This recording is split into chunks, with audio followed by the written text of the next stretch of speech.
ইবাদতের ক্ষেত্রে কোন ইবাদতের সঙ্গে শিরক জড়িত থাকলে হবে না। যদি শিরক জড়িত থাকে তাহলে সেই ইবাদতটা আল্লাহ পাক কিয়ামতের মাঠে গ্রহণ করবেন না। সূরা ফুরকানে বলেছেন, ফাজআলনাহু হাবাআম মানসুরা, ধুলিকণার মতো আল্লাহ পাক আমলনামাকে উড়িয়ে দেবেন যদি তার ভিতরে শিরক নিহিত থাকে।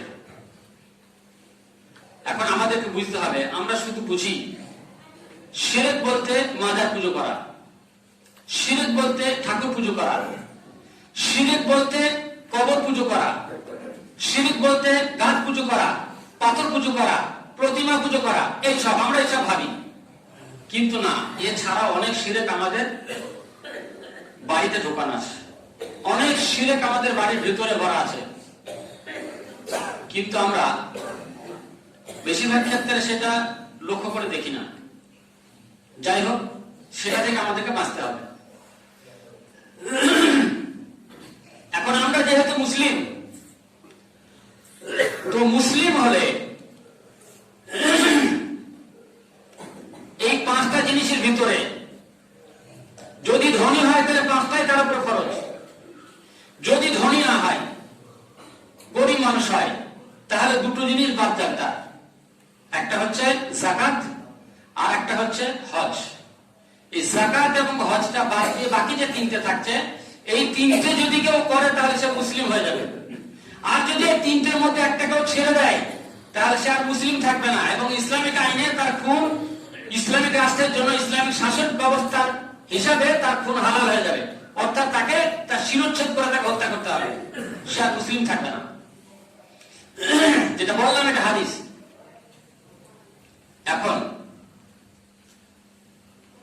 আমরা সমাজের 90% মানুষ নামাজ পড়ি না। আমি নামাজের বিষয়টা নিয়ে একটু আলোচনা করব।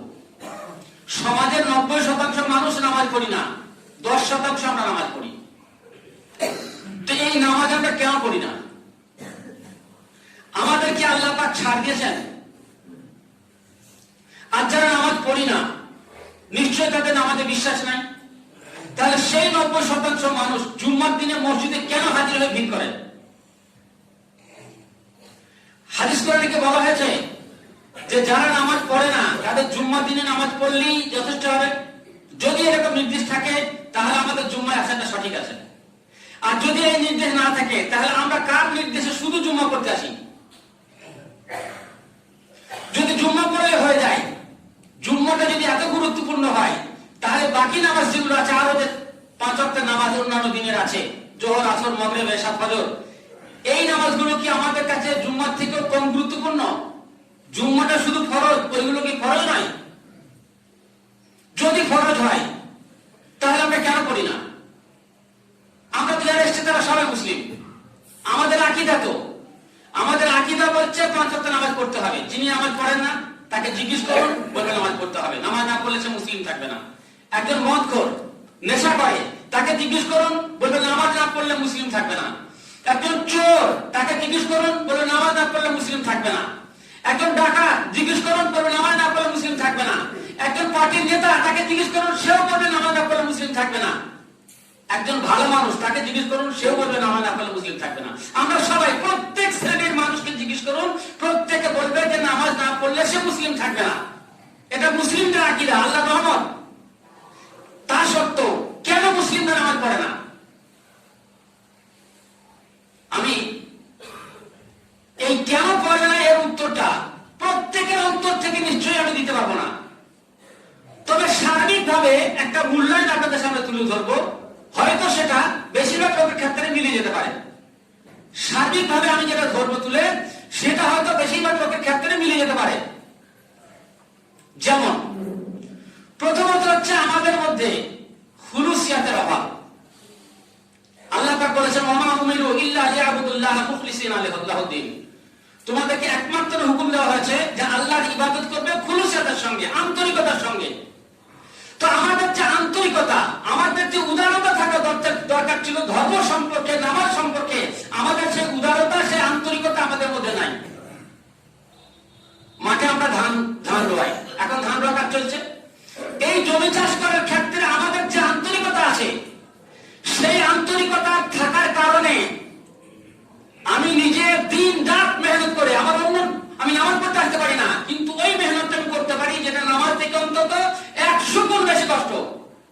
কষ্টটা আমি করি।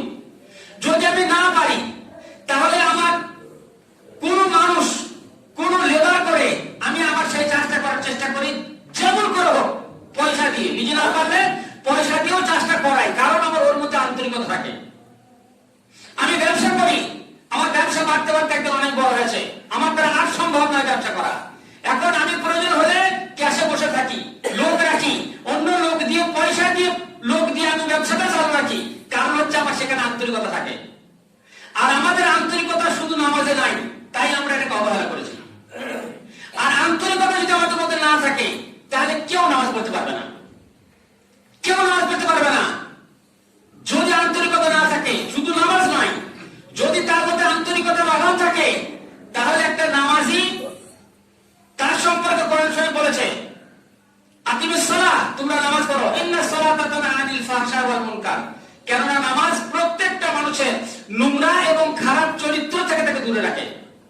নোংরা এবং খারাপ কাজ যত রকমের আছে, এই খারাপ কাজ কখনোই কোনো নামাজি করতে পারবে না যদি নামাজ পড়ে। যদি আমাদের মধ্যে আন্তরিকতা থাকে তাহলে একটা নামাজি কখনো চোর হবে না, একটা নামাজি সুদখোর হবে না, একটা নামাজি মদখোর হবে না, একটা নামাজি সমাজ বিরোধী হবে না, একটা নামাজি সমাজে কলহ বিবাদ সৃষ্টি করতে পারবে না, একটা নামাজি ঘুষখোর হবে না, একটা নামাজি জুয়াচোর হবে না, একটা নামাজি অন্যান্য নোংরা পথ থেকে ইনকাম করতে শিখবে না, যদি তার ভেতর নামাজ কায়েম হয়ে যায়। কোরআন শরীফ বলছে তানহা আনিল ফাহশা ওয়াল মুনকার, নামাজ এই সমস্ত নোংরা থেকে তাকে বাধা দেবে। তাহলে যদি আমাদের মধ্যে আমাদের আন্তরিকতা থাকতো, যদি উদারতা থাকতো, তাহলে আজকে আপনি কোর্টে যান, শতকরা অন্তত 60 থেকে 70% কেস দেখবেন মুসলমানদের। জেলখানাতে যান, শতকরা 60 থেকে 70 আসামি দেখবেন মুসলিম। রাজনৈতিক প্ল্যাটফর্মে যান, শতকরা 60 থেকে 70টা অশান্তি দেখবেন মুসলমানে মুসলমানে মুসলমানে মুসলমানে। বোম মারছে মুসলিম, বোম খাচ্ছে মুসলিম, মার্ডার হচ্ছে মুসলিম, আর জেলখানে যাচ্ছে মুসলিম, ছেলে এতিম হচ্ছে মুসলিম, বোম বিধবা হচ্ছে মুসলিম। কেন রাজনীতি অন্য দল করে না, শুধু মুসলিমরা করে? তার সত্ত্বেও এটা হয় কেন? ওইখানে আমাদের আন্তরিকতা আছে, ওই নোংরা কাজগুলোতে চুরিতে আমাদের আন্তরিকতা আছে, আমাদের ওই রাজনীতির খুনোখুনিতে কি আমাদের আন্তরিকতা আছে, কিন্তু এখানে নাই। কোরআন শরীফ বলেছে ইন্নাস সালাতা তানহা আনিল ফাহশা ওয়াল মুনকার, নামাজ হচ্ছে একটা সুন্দর কারখানা। যে কারখানায় যদি কেউ যায়, ওই কারখানায় যদি কেউ যায়, তাহলে সে একবার সুভাবলোক হয়ে যাবে, সে ভালো হয়ে যাবে, তার দ্বারা কোনো খারাপই থাকবে না। কিন্তু আজকে আমাদের মধ্যে সেটা আসে না, কারণ আমাদের আন্তরিকতা ঠিক নামাজের ক্ষেত্রে আন্তরিকতার অভাব আছে। ভাই আমার, যদি আমাদের মধ্যে নামাজের এই আন্তরিকতার অভাব থাকে, তাহলে আমরা নামাজ পড়বো কেন? আমাদের চাষে তো ঢিল হয় না, আমাদের ব্যবসায় ঢিল হয় না, দুনিয়াতে কাজে কামে ঢিল হয় না, আর নামাজের ক্ষেত্রে বিশাল কষ্ট।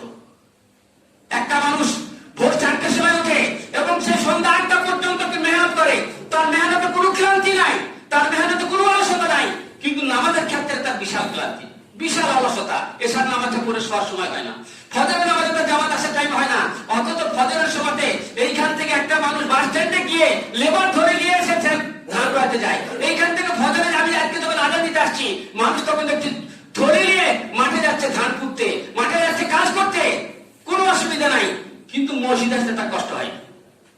এই খুলুস সাথে একটা অভাব থাকে। দ্বিতীয়ত হচ্ছে আমরা যে ইবাদত করি, এই ইবাদতে এটা একটা দিক হলো। দ্বিতীয় দিক যেটা, সেটা হচ্ছে আমাদের রুজি হালাল থাকে না, রুজি হালাল থাকে না।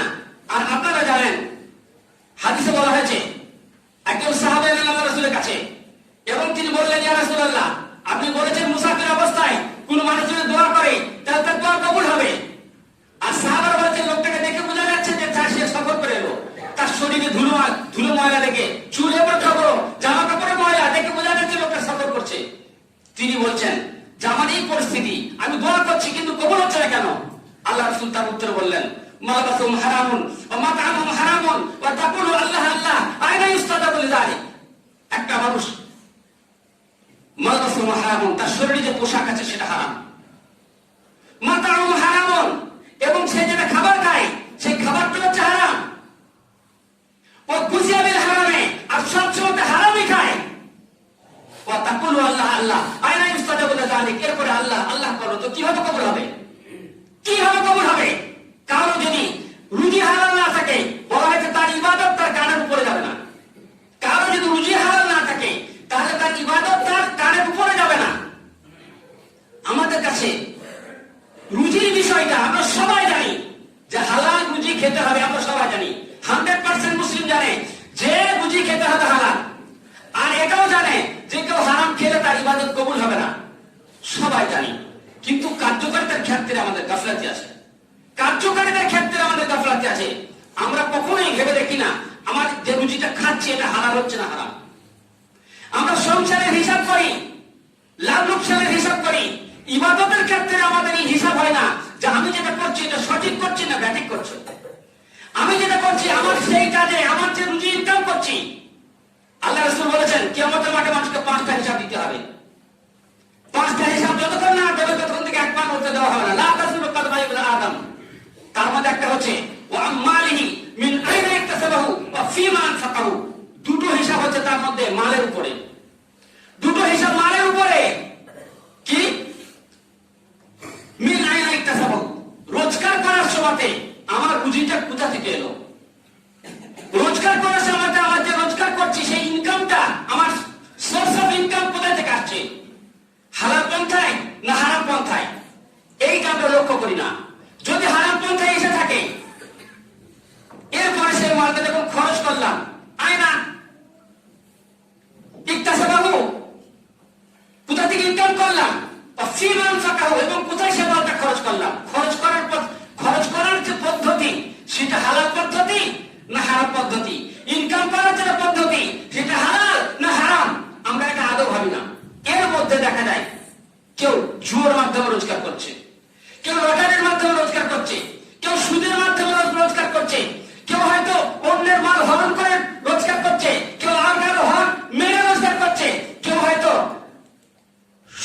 ব্যাংকিং রোজগার দিয়ে ইনকাম করছে। এই বিভিন্ন সাইট থেকে ইনকাম করছে, যে যেভাবে পাচ্ছে রোজগার করছে। রোজগারের দিক লক্ষ্য করছে না যে আমার হালাল পথে আসছে না হারাম পথে আসছে। এই যে হারাম পথে রোজগার আসা, কম বেশি কারো না কারো রুজিতে ঢুকে যাচ্ছে। আর এই যা ঢুকে যাওয়ার জন্য ওই মাল আমরা খাই। আর এই মাল আমাদের খাওয়ার জন্য আমাদের অন্তরের যে আন্তরিকতা দরকার ছিল, আমাদের অন্তরের যে আল্লাহর প্রতি আল্লাহ ভীতির প্রয়োজন ছিল, সে আল্লাহ ভীতিটা আমাদের মধ্যে আসে না। আল্লাহ বলেছেন যদি কারো ইচ্ছা থাকে, ফামান কানা ইয়ারজু লিকা রাব্বিহি ফালিয়ামাল আমালান সালিহান, যদি কেউ আল্লাহর সঙ্গে সাক্ষাতের কারো বিশ্বাস থাকে সে যেন অবশ্যই ভালো আমল করে। ওয়ালা ইউশরিক বিইবাদাতি রাব্বিহি আহাদা, আর আল্লাহর ইবাদতের ক্ষেত্রে যেন কাউকে শিরক না করে। আমার মন চাইলো একটা হারাম খাই, খেয়ে নিলাম। আমার মন চাইলো হারাম পথে রোজগার করে নিলাম, কিন্তু ভাবলাম না যে আমার এই ইনকামটা দিয়ে যে রুজি হবে, সেই রুজিটা খেয়ে আমার আদৌ ইবাদত হবে না, আমার নামাজ হবে না, লক্ষ্য করলাম না। ফলে আমি আবার মনের পুজো করলাম, আর আমার মনের পুজো করার জন্য আমার শিরক হয়ে গেল, আর এই শিরকের জন্য আমার নামাজটা কবুল হবে না। দুর্ভাগ্যবশত আমরা এটা করি, আমরা স্বীকার করি আর না করি, এটা আমাদের মতো হয়। আমরা কেউ ফলো করি না। কেউ দেখবেন গোপনে হারাম খায়, কেউ হয়তো প্রকাশ্যে হারাম খায়। যে প্রকাশ্যে খায় আমরা তাকে দেখতে পাই, যে গোপনে খায় তাকে আমরা দেখতে পাই না। কিন্তু মনে জানা পাপ আর মায়ে জানা পাপ, প্রত্যেককে আমরা নিজেরা জানি আমি কি কাজ করলাম, আমি কিভাবে রোজগার করলাম। আমি জানি আমার ইবাদতটা করার জন্য কি কি বর্জন করার প্রয়োজন ছিল আর কি কি অবলম্বন করার প্রয়োজন ছিল, কিন্তু আমরা সেগুলো আদৌ করি না। 3 নম্বর যেটা কারণ আমার মনে হয়েছে সেটা হচ্ছে ইবাদত করার ক্ষেত্রে, আল্লাহর ইবাদত করার ক্ষেত্রে আমাদের আল্লাহ রাসূলের যে সঠিক পদ্ধতি, সেই পদ্ধতিটা আমরা অবলম্বন করি না। আল্লাহ রাসূল বলেছেন সাল্লু কামা রাআইতুমুনি উসাল্লি, তোমরা নামাজ পড়ো যেভাবে আল্লাহ রাসূল বলেছেন আমাকে যেমন নামাজ পড়তে দেখছো, নামাজ পড়ো যেমনটা আমাকে নামাজ পড়তে দেখছো। আমরা নামাজ পড়ার ক্ষেত্রে অনেকেই নামাজ পড়ি, এই নামাজের ক্ষেত্রে কিছু ত্রুটি থেকে গেছে। কিছু ত্রুটিটা হচ্ছে কি, নামাজ আল্লাহ রাসূল পড়তে বলেছেন, তো নামাজ পড়ার পূর্ব শর্ত হচ্ছে আমার কাপড়, আমার শরীর পবিত্র থাকতে হবে। যখনই আমি শিরক করে ফেললাম, মুশরিক হয়ে গেলাম, তখন আমি আবাদ হয়ে গেলাম। যখন আমার রুজি রোজগার হারাম হয়ে গেল, তখন আমার কাপড়টাও দেখাতে হয়তো হারাম, আমি যে খাবারটা খাইছি হয়তো সেটাও আমার হারাম হয়ে গেল। ফলে ওই কাপড় এবং ওই শরীরকে আল্লাহর সামনে দাঁড়ালে তা গ্রহণ হবে না। এবং আল্লাহ রাসূলের পদ্ধতি অবলম্বন করতে গেলে সর্বপ্রথম যেটা প্রয়োজন সেটা হচ্ছে আমাদের রুজি হালাল করতে হবে। তাহলে এইখানে আমরা ফেল করলাম, আল্লাহ রাসূলের প্রথম পদ্ধতিটা ফেল করলাম। এরপরে দ্বিতীয় পদ্ধতি যেটা, সেটা হচ্ছে নামাজের রুকুন আরকান। নামাজের রুকুন আরকান, নামাজের যে সিস্টেম, নামাজের যে নিয়ম, সেই নিয়মটা না মানা। আল্লাহ নবী সাল্লাল্লাহু আলাইহি ওয়াসাল্লাম বসে আছেন, একজন সাহাবা নামাজ পড়লেন, বিখ্যাত হাদিস আপনারা সকলেই জানেন। তো নামাজ পড়ে বেরিয়ে যাচ্ছেন, আল্লাহ রাসূল বললেন, সালাম দিলেন, উত্তর বললেন ওয়া আলাইকা সালাম, ফারজে ফাসাল্লি ফাইন্নাকা লাম তুসাল্লি। সালামের উত্তর দিয়ে বললেন, যাও তুমি ফিরে যাও, তুমি নামাজ পড়ো না, আবার নামাজ পড়ো। এইভাবে তিনবার করার পরে সেই সাহাবা বললেন, ইয়া রাসূলুল্লাহ, আমি এর থেকে ভালো নামাজ জানি না, আপনি আমাকে শিখিয়ে দেন। আল্লাহ রাসূল তারপর তাকে শিখালেন। তো একজন সাহাবা আল্লাহ রাসূলের সামনে নামাজ পড়তেন, তার নামাজ হচ্ছে না, তার নামাজ হচ্ছে না আল্লাহ রাসূলের সামনে। আমরা যারা নামাজ পড়ি, কোনদিন কোন আলেমকে বলেছি কখনো, যারা ইসলাম সম্পর্কে বিজ্ঞ, তাদেরকে কখনো জিজ্ঞেস করেছি, ভাই আমি নামাজ পড়ছি 2 রাকাত, আপনি আমার নামাজটা দেখুন তো, কবুল আমার নামাজটা ঠিক হচ্ছে কিনা। আমি নামাজ পড়ছি, আমার নামাজটা ঠিক হচ্ছে কিনা একবার লক্ষ্য করে দেখুন। আমার রুকুন আরকান, আমার খুশু, আমার নামাজের নিয়ম কানুন ঠিক হচ্ছে কিনা, আমার দোয়া ঠিক হচ্ছে কিনা একবার দেখুন তো। কোন জায়গাতে কি দোয়া করলাম, কখন কিভাবে রুকু করলাম, কেমন করে রুকু করা যাবে, কেমন করে সিজদা করা যাবে, কেমন করে কাওমা হবে, কেমন করে কিয়াম হবে, কেমন করে কিরাত হবে, কেমন করে দোয়া করতে হবে, কেমন ভাবে খুশু করতে হবে।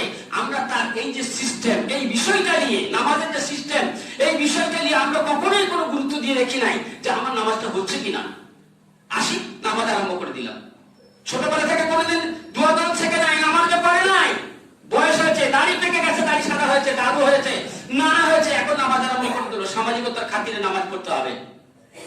এই যদি আমাদের নামাজ হয়, ফাওয়াইলুল লিল মুসাল্লিন আল্লাযিনা আন সালাতিহিম সাহুন আল্লাযিনা হুম ইউরাহুন, ওই নামাজীদের জন্য দুর্ভোগ, ওই নামাজীদের জন্য দুর্ভোগ যারা নামাজ সম্পর্কে গাফিল এবং যারা লোক দেখানি নামাজ পড়ে। তুমি ছোটবেলা থেকে কোনদিন বক্তব্য পড়লে না, দোয়া দরুদ শিখলে না, কোরআন শরীফ শিখলে না, এসে নামাজ আরম্ভ করে দিলে। বিড়ি খাচ্ছিলে এর আগে, মদ খাচ্ছিলে এর আগে, সুদ খাচ্ছিলে এর আগে, জুয়া খেলছিলে এর আগে, আর অন্যান্য হারাম কাজ করছিলে এর আগে। হঠাৎ নামাজে হয়ে গেলে তুমি কিছুই তো জানলে না, কিছুই তো শিখলে না। এরপর তুমি যদি মনে করো যে আমি পার পেয়ে যাবো, তুমি যদি মনে করো আমার নামাজটা কবুল হয়ে যাবে, না, সাহাবা হলেও তার নামাজ কবুল হবে না। আল্লাহ রাসূলের সাহাবা আল্লাহ রাসূলের সামনে নামাজ পড়ছে, তার নামাজ হয় নাই। হযরত আব্দুল্লাহ বিন হযরত হুযায়ফা রাদিয়াল্লাহু তাআলা আনহু, তিনি কোন এক সময় একটা মসজিদে গেলেন, এক ভদ্রলোকের নামাজ দেখলেন, 2টো রাকাত আছে, একজনের নামাজ দেখলেন। তো সেই লোকটা যে নামাজ পড়ছে, আল্লাহ হযরত হুযায়ফা নামাজটা দেখলে বলে, তুমি এই নামাজ এইভাবে পড়ো? বলে, হ্যাঁ আমি এইভাবে পড়ি। অন্য একটা হাদিস আছে যে সেই লোকটা বলেছে, আমি 40 বছর ধরে এই নামাজটা পড়ছি। হযরত হুযায়ফা বললেন, এইভাবে তুমি যদি মরণ পর্যন্ত নামাজটা পড়ে যাও, তাহলে তুমি আল্লাহ রাসূলের মিল্লাতের উপরে মারা যাবে না। তুমি মারা গেলে আল্লাহ রাসূলের উম্মত হয়ে মরবে না, অন্য কিছু হয়ে মরবে, কারণ তোমার নামাজের পদ্ধতি ঠিক হচ্ছে না। আল্লাহ রাসূলের আমাদের কথা, সাহাবাদের কথা, তারা যদি সেই অবস্থায় আল্লাহ রাসূল বেঁচে থাকাকালীন আল্লাহ রাসূল দেখেছেন, শিখেছেন, তারপর নামাজ পড়েছেন, এরপরও যদি তাদের নামাজে ভুল হয়ে থাকে, আমরা তো না মসজিদে আসি, না মক্তবে আসি, না দোয়া শিখি, না কোরআন শিখি, না কোনো আলেমের কাছে যাই, না কোনো বই নিয়ে পড়াশোনা করি, না কোনো শিক্ষক, না কোনো মাস্টার, এরপরে আমরা নামাজ হয়ে গেলাম আর আমার নামাজ হয়ে যাবে, কখনোই হবে না, কখনোই হবে না। এরপর ওই নামাজে যখন আপনি রুকুতে যাবেন, যখন রুকুতে যাবেন, যখন সিজদাতে যাবেন, আর আল্লাহকে বলবেন, আল্লাহ আমার নামাজটা কবুল করে দাও, আল্লাহ এটা কবুল করবে না, কারণ এর একটা নিয়ম আছে, একটা সিস্টেম আছে, সিস্টেম অনুযায়ী চলতে হবে, তবেই না হবে।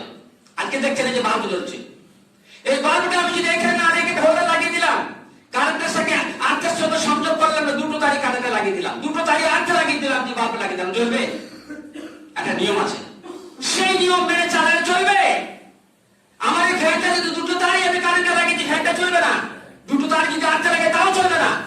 একটা আর্থে, একটা কারেন্টে এবং ভিতরের যে প্রক্রিয়া আছে, এই সবগুলো ঠিকঠাক যদি থাকে, এরপর আপনি সুইচ দাবার সঙ্গে সঙ্গে চলবে। তো আল্লাহর সঙ্গে আল্লাহ বলেছেন,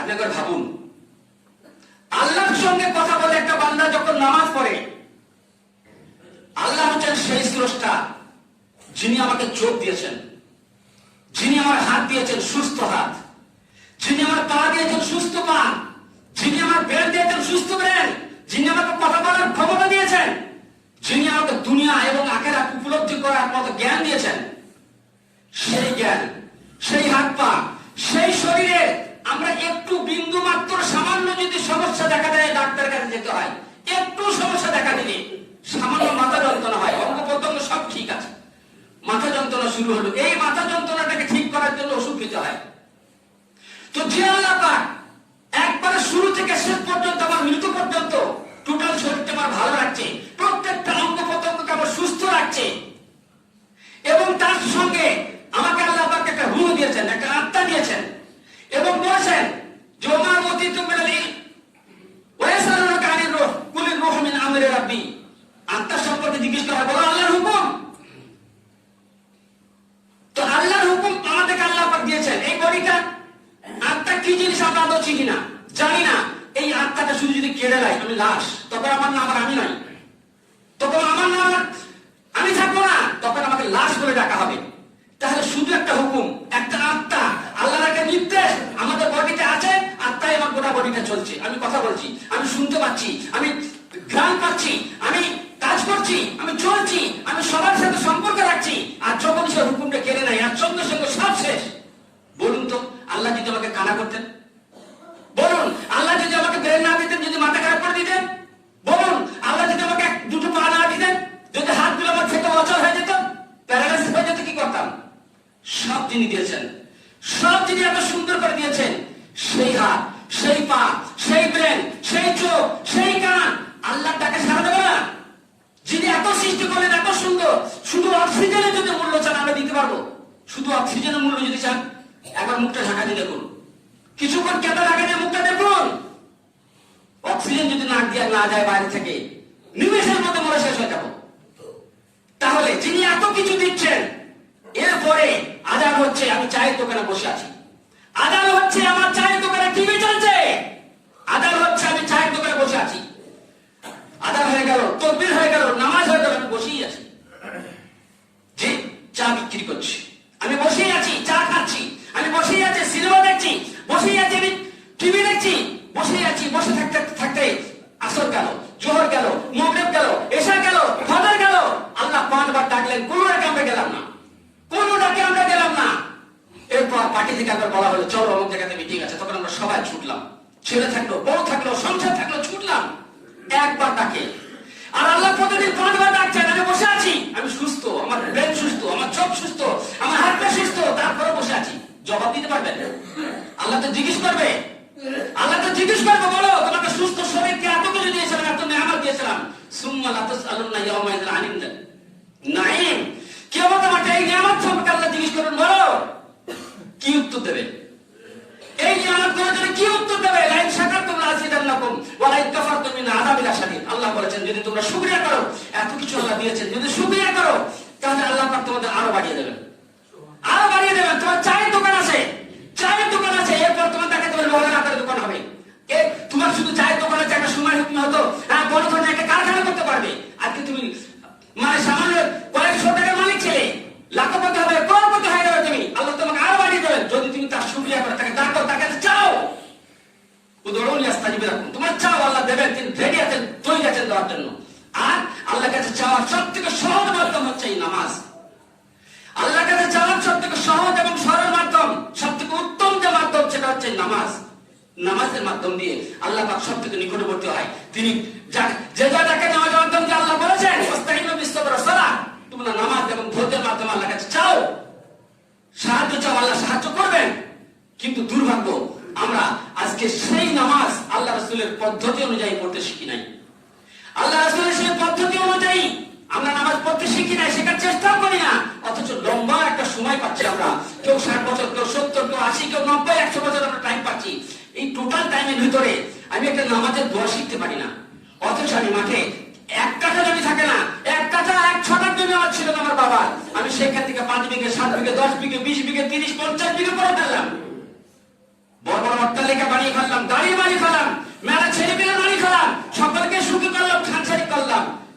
কিছু করেছি, কিন্তু জীবনে একটা দোয়া শেখার সময় হয়নি। আল্লাহর কাছে যদি জিজ্ঞেস করেন কি উত্তর দেবেন, কি উত্তর দেবো আমরা? ভাই আমার, এজন্য আমাদের প্রত্যেকের উচিত নামাজ পড়া, এবং নামাজ আল্লাহ রাসূলের যে সেই তরিকা অনুযায়ী পড়া। প্রত্যেকের উচিত আমাদের দোয়া, দরুদ এবং রুকুন, আরকান, আমাদের খুশু ইত্যাদি যাবতীয় যা কিছু আছে সমস্ত কিছু নিয়ম কানুন জেনে যথাযথভাবে আল্লাহ রাসূলের পদ্ধতি অনুযায়ী আল্লাহর কাছে চাওয়া। যদি চাই, নিশ্চয়ই আজকে যদি আমরা চাই আল্লাহ আমাদেরকে এমন দেবেন। মুসলিম সমাজ দুনিয়ার একটা সোনা, মুসলিম সমাজ দুনিয়ার একটা সোনা। এই সোনা যেখানে যাবে সেখানে শান্তি বিরাজ করবে। আজকে আমাদেরকে অবাক লাগে, জানেন, আমরা যারা পার্টি করি, নামাজ পড়ি না, অথচ আমাদের পার্টির যে পার্টি করি সেই পার্টির যারা শীর্ষস্থানে আছে তাদের বাড়িতে দেখেন কারো কালী পুজো হয়, কারো দুর্গা পুজো হয়, কারো হয়তো কেউ হয়তো যীশু খ্রিস্টকে মানে, কেউ হয়তো বৌদ্ধকে মানে, তার বাড়িতে পুজো হয়। আর আমাদের মুসলিম ঘরে পার্টি করলি আর নামাজ পড়া যাবে না, বড় হয়ে গেলে নামাজ পড়া যাবে না, একটা এমএলএ হয়ে গেলে তো কোনো কথাই নাই। অনুরূপ আমাদের যদি দুটো পয়সা হয়ে যায়, সেই পয়সা আমরা নামাজ পড়া যাবে না, সময় নাই। দিন রাত খাচ্ছি, আজকে কাল কাটোয়া, কাল কলকাতা, পরশুদিন দিল্লি, তারপর দিন মুম্বাই, ছুটি বেড়াচ্ছি আমরা, মাঠে জমিতে বাড়িতে সব জায়গাতে বিচরণ করার আমাদের অবকাশ আছে। মসজিদ আসার সময় নাই, কারণ এটাকে আমরা একবার কিছুই মনে করি না। প্রত্যেকে জেনে রাখা দরকার যে তোমরা দুনিয়াটাকে অত্যন্ত প্রাধান্য দিয়েছো, অথচ আখিরাতটাই সবথেকে উত্তম, আর সেটাই হচ্ছে চিরস্থায়ী। আর দুনিয়া ফানি, দুনিয়া শেষ হয়ে যাবে। আমার বাপ ছিল, আমার দাদা ছিল না, হ্যাঁ, এসেছেন তিনি দুনিয়া থেকে চলে গেছেন। আমার আব্বা এসেছেন, তিনি চলে গেছেন, চাচারা চলে গেছেন, ফুপুরা চলে গেছেন, খালারা চলে গেছেন, নানা চলে গেছেন, নানি চলে গেছেন। তাদের সম্পত্তি, তাদের দুনিয়াতে থেকে গেছে, কেউ কিছু নিয়ে যেতে পারেনি, শুধু তার আমলটা তার সঙ্গে গেছে। আমরা ভাই আমল করি, যখন কোনো মানুষ মরে যায়, মরে যাওয়ার সঙ্গে সঙ্গে তিনটি কাজ তার সঙ্গে যায়। একটা হচ্ছে আমল, একটা আহাল, আর একটা হচ্ছে মাল, সম্পত্তি। এরপর কবরে যাওয়ার পর আমরা জানাজা করে তাকে কবরে শুয়ে দিয়ে যখন চলে আসি, আমরা আত্মীয়রা চলে আসি, মালটা তাই আমাদের সাথে এখানে হাজির হয়ে যায়, শুধু তার আমলটা তার সঙ্গে থাকে। শুধু আমলটা তার সঙ্গে থাকে। আর আমরা এই আমালিয়াতের ক্ষেত্রে সব থেকে কাহে, সব থেকে অলস, সব থেকে গাফিল, আমলটাই আমরা সব থেকে কম করি। এই বিষয়টি আমরা সব থেকে গুরুত্ব কম দিই। আল্লাহ পাক আমাদের সঠিক বোধ দান করুন, আল্লাহ পাক আমাদের সঠিক জ্ঞান দান করুন। আমাদের সব থেকে গুরুত্বপূর্ণ এবং সব থেকে দামি জিনিস যেটা, সেইটার জন্য আমরা কদর করি। আল্লাহ পাকের এই দেয়া জীবন, এই দেয়া নিয়ামত, এই নিয়ামত দিয়ে আমরা যেন আল্লাহ পাকের সঠিক বার্তা, আল্লাহ রাসূলের সঠিক বার্তা এবং তার নিয়ম কানুন, তার আইন কানুন আমরা যেন সঠিকভাবে উপলব্ধি করতে পারি, এবং সেই মতো আমরা যেন সকলে চলতে পারি। আল্লাহুম্মা আমিন।